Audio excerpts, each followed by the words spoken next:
آتی ہے نہ سیکھا ہوں، سیکھ لیتا تو اچھا تھا۔ تم لوگ تقریروں کے چکر میں آ جاتے ہو، مجھے تقریر کرنی تو نہیں آتی، اب سیدھی بات آتی ہے۔ ایک رواجی محبت ہوتی ہے ماحول کے ساتھ، ایک بنیادی محبت ہوتی ہے۔ بنیادی محبت آپ جس سے محبت کو اگر بات کہہ دے جو چاہے، آپ اس چیز کو بڑی اہمیت دیتے ہیں اور بہت آپ احساس رہتا ہے۔ یہ تو ایک میں نے بات کی ہے۔ اب اس کا لب لباب آپ کو پتہ ہے حضرت محمد مصطفیٰ کون؟ صحابہ کے پاس یہ رواجی محبت بہت کم تھی، یہ زینتیں یہ چیزیں لگانے نہیں تھی،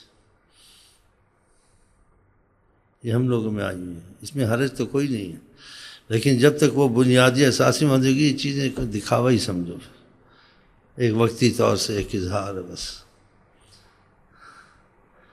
محبت جو اسی اول سے لے کر آخر تک آدمی کو محبوب میں ختم کر دیتی، بس اس کی چاہت ہی چاہت دیکھتا رہتا۔ صحابہ کے وقت میں یہ چیزیں نہیں تھیں، نہ یہ میلاد شریف، نہ یہ چیزیں نہیں تھیں۔ بعض بزرگوں نے یہ نام رکھے چیزیں نکالی، لیکن اس کا اساس صحابہ میں موجود ہے، آقا سے بھی ثبوت موجود ہے، لیکن الفاظوں سے نام مختلف ہو گئے جس سے اختلاف پیدا ہو گیا۔ میلاد کہاں سے آیا، یہ تو نہیں تھا۔ اب بنیادی چیز سمجھے تو الفاظ تو استعمال ہوتے رہتے ہیں، الفاظوں سے تشویش بڑی ہوتی ہے۔ جیسے وصول اللہ، وصول یہ چیزیں لکھی صوفیاء کرام کی، آقا نے یہ چیزیں تو نہیں بتائی تھی، نہیں تھی، لیکن جو چیزیں وہاں بنیادی موجود تھی، تعلق خدا تعالیٰ، اس کا وصول اللہ ایسے الفاظ پھر سمجھ گیا آدمی کوئی حرج نہیں۔ تو بہرحال میں یہ کہنا چاہتا ہوں یہ چیزیں سب کی ہیں جب تک ہمارے دل میں جو چیز وہ چاہتے ہیں ان کے حکم کی اہمیت، ہاں جی، ان کی عظمت دل میں نہیں اترتی، یہ وقتی طور سے کچھ خاص فائدہ نہیں ہوگا۔ اتنا ہوگا کہ ہم مسلمان ہیں، ان کو جانتے ہیں بس، ایک ہمارا ایک مذہب ہے ایسا ہے، لیکن ان سے محبت کرتے ہیں تو پھر تو بہت بڑی بات ہے۔ تو پھر ان کی مرضی کے مطابق ہونا چاہیے زندگی کا سارا معاملہ۔ اگر وہ رہی تو وقتی طور سے تو یہ پھر خاص فائدہ نہیں ہے، برکت رحمت تھوڑی ہوگی، لیکن خدا رسول کی خوشی اس میں اتنی نہیں ہوگی۔ جیسے کہ باپ کی تعریف بہت کرے، اس کی بہت کرے، لیکن باپ کے کہنے ماننے میں اتنا نہیں ہے، اپنے والد کے کہنے ماننے میں اتنا اس کو اہمیت نہیں ہے باپ کی، تو باپ خوش ہوگا اس سے؟ تو کہنے ماننے میں اہمیت ہے، جو چیزیں پسند کی ہیں۔ آپ نے تہجد کو پسند کیا، نفلوں کو پسند کیا، ہاں جی، صبح کی نماز آپ نے کہا ان کو پتہ جو اجر ہے وہ گھٹنوں کے بل آئیں، ساری رات میلاد کرنے، صبح نماز کا قضا کر دینے۔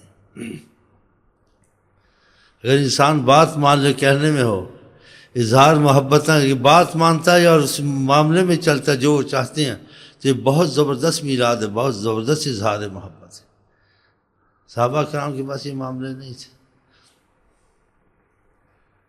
اگر اتفاق ہوا تو آقا جی کے جوش مارا، صحیح محبت نہیں کہ بس ظاہر، تو کچھ شعر پڑھ دیے، ثبوت اس کا موجود ہے، اس لیے ہم یہ کرتے ہیں، اور بعض چیزیں اس میں احتیاطاً چھوڑ دی ہیں، قیام نہیں کرتے، نیت خوانی کرتے ہیں، قیام کو نہ حرام سمجھتے ہیں، نہ بے ادبی سمجھتے ہیں، نہ ناجائز یہ بھی نہیں سمجھتے ہیں، لیکن کہتے ہیں ادب کے اوپر ایک مقام ہوتا ہے حکم ماننا۔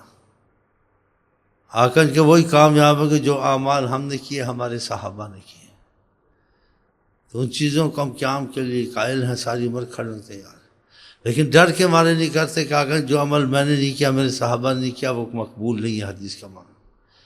صحابہ کی تعریف ہوتی تھی، آقا خود بھی کرواتے تھے، کھڑے نہیں ہوتے تھے، تو ہم احتیاطاً نہیں کھڑے ہوتے ہیں، نہیں کہ اس کو جرم سمجھتے ہیں، بری بات ہے، لیکن احتیاط کرتے ہیں جتنی ان کی موافقت ہو جائے اچھا، اور اختلاف سے بچیں۔ اگر دل میں محبت کا مسئلہ صحیح ہے، ہاں جی، تو ظاہر چیزوں سے کوئی ثبوت نہیں ہوتا، اور دل میں اگر صحیح نہیں تو ظاہر اسباب کچھ نہیں کرتے۔ ہاں، تو اس لیے یہ رونقیں اچھی بھی ہیں، اگر دل میں ان کی رونق موجود ہے تمہارا ان کا نام لیتے خوش ہوتے ہو تو اچھا ہے، ان کے لیے زینت کرتے ہو اچھا، اور وہ جس چیز سے منع کرتے کہتے ہیں میں مر جاؤں یہ چیز نہ کروں تو اچھا، کیوں میرے سے نہیں ہونی چاہیے، پھر یہ چیزیں اچھی ہیں۔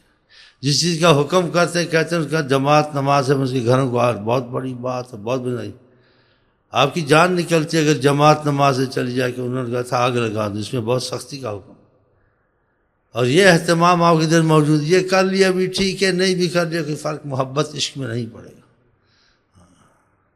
اگر اصل حکم ان کی اور جو اہمیت وہ کہتے ہیں وہ باتوں میں ہم اپنی من مانی کوئی پرواہ نہیں، یہ سب بیکار ہے۔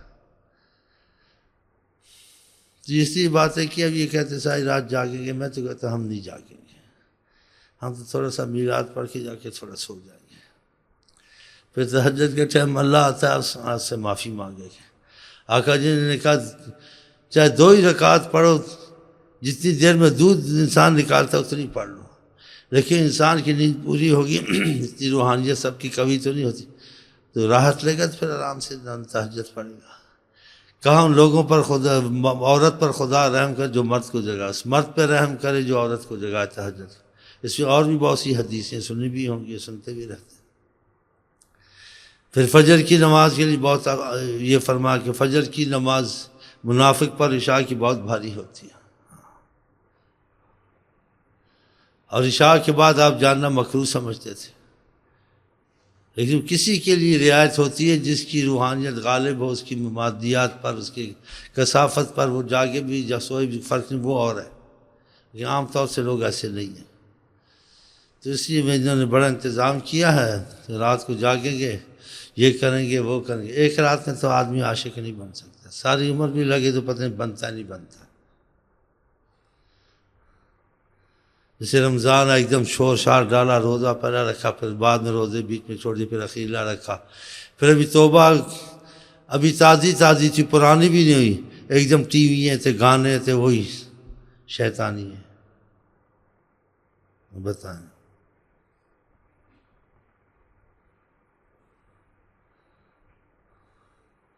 تو جنہوں نے انتظام کیا ہے اللہ کو نیت سے کیا ہے تو اچھی وجہ ہے۔